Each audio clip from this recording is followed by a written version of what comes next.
Wait until the non-believers meet their God. Whose God? It's not my God.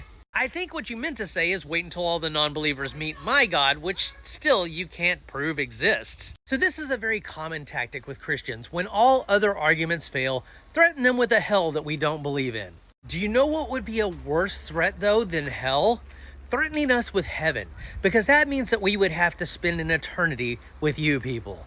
We're already living in hell. I mean, I've been on this planet for multiple decades now, and I've got to watch climate collapse and genocides being live streamed and people who claim to be good Christians hating on the poor and sucking up to the rich. We're constantly seeing people losing their rights, families being torn apart and sent to concentration camps. And we have millions of people in this country who are supporting a man who is covering up the fact that he is part of a sex trafficking ring.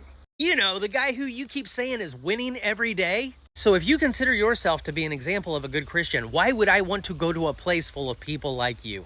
I don't. I absolutely do not. Hell sounds amazing compared to that. Just knowing that I would never have to come face to face with a pompous ass American Christian again, that would be my absolute heaven. So I guess hell would be my heaven. Besides, why would hell be a bad thing for people like me? Because we did exactly what Satan wanted us to do. We went against God, right? Just like he did. So maybe he'll be kind.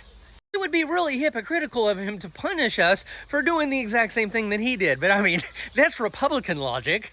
There's not a day that goes by that I don't hear some sort of horrible story about somebody who says that they were just out to protect the children who were actually part of a sex trafficking ring. And see, I'm very convinced now that every time that a Republican Christian accuses anybody of anything that is horrible, they are actually doing that thing, and they're assuming other people are doing it too, so that's why they're pointing a finger to try and get the heat off of them. I don't know of a single atheist organization that has to have molestation insurance. I'm just saying. I have never once seen a Church of Satan covering up a diddling. So if I do die and I have to meet your God, the first thing I'm doing is putting a middle finger right up to his face. That is assuming that he has a face. I mean, the faster that he could get me out of his presence, the better. I want it to be like a Republican town hall where I get booted for calling them out. All seem to think that we would repent if we found out that Christian God was real, but why would we? Why would we?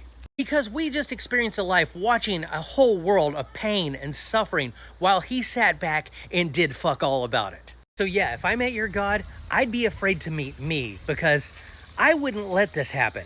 I would not be this incompetent of a ruler. If I had his powers, I could make this world a much better place, and I wouldn't even have to touch free will to do it. The fact that he can and doesn't says everything I need to know about your God. If I believed in a God.